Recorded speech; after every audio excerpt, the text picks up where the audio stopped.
Hi, it's Professor Josh, and today we're going to talk about Educreation. It's one of those great apps for your iPad or iPad mini that you can use to create mini lessons on the go. So a great ability to kind of just have the ability to draw on your screen, record over with your voice, and add photos, pictures, different things like that. Very similar to another app I talked about in the past called ScreenChomp. So Educreation is just another option that you could use, and you can also find mini lessons on there that are already created. So we're going to go ahead and go into Educreation, and we're going to check it out and see what's available. So this is the basic screen where you can choose your lessons. So if I wanted to go ahead and build a new lesson, let's go ahead and do that and create new lesson. At the top right, you'll see the ability to record. That's when you're ready to record your lesson. You can also go ahead and add in text. If I wanted to go ahead and type in what this would be called, and let's go ahead and call this, we can go ahead and call this anything we want. You can go ahead and type in, and let's just call it triangles. So this is what we're going to call it. We could change some of the different information on there. We can also move around the text now. Now also I can go in and go ahead and get camera, use my camera, search my photos already in my library, use my Dropbox, so if I have things stored on there. And also I can search the web. So if I wanted to search the web, and maybe let's see if we can find a slice of pizza for this lesson. So this is a couple different options that you would have. Lots of great things on it, very simple and easy to use. So I'm going to go ahead and find a slice of pizza. That could be my option for a triangle here. So I can also rotate, duplicate, change the height, the width, all those different things, also lock them, be able to then go ahead and start my recording. So if I wanted to go ahead and keep this on there, I can go ahead and start recording. I can talk about what I'm going through as I'm going through the lesson and add in my own. Click on the writing, any of the colors here up top. I can go ahead and point things out.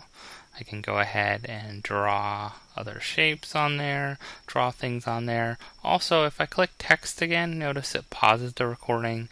That gives me the ability to add other text, and then I can restart that recording. So I can continue the recording. Also, one thing I'll point out is if I do draw something and I want to get rid of it really quick, there is an undo button up top, and also a redo button. So if you wanted to go ahead and add something back in. So there's a couple different options there. I can undo. I can also, if I went through several different things, but now I wanted to clear the screen, you do have those options where you can go ahead and clear all the ink or clear the page, or to clear all the pictures, text, everything off the page.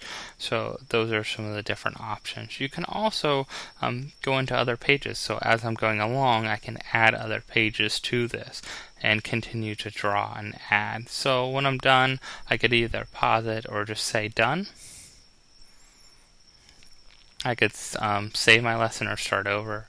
Let's just go ahead and say save. I can give it a title. So if I wanted to call it triangles, I could do that. I could add in a description. I could go next.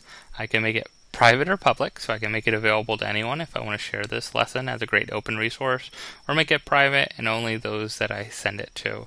I could choose a subject area that I want to save it to, so I'm just going to select mathematics. I can actually select a certain subject that could be in here, and I can go ahead and save it. Now I can create an account or sign into an account if I have one. If I click on create account, pretty simple, you choose student or teacher, and you can go ahead and create your account through your name, email, password. Pretty simple to register an account. I'm going to go ahead and get off of that. I'm not going to create an account, and it's just going to save a lesson locally for me, and I would be able to access this lesson. So now, it's easy as that. I can click on it. I can go ahead and review this lesson as I was walking through.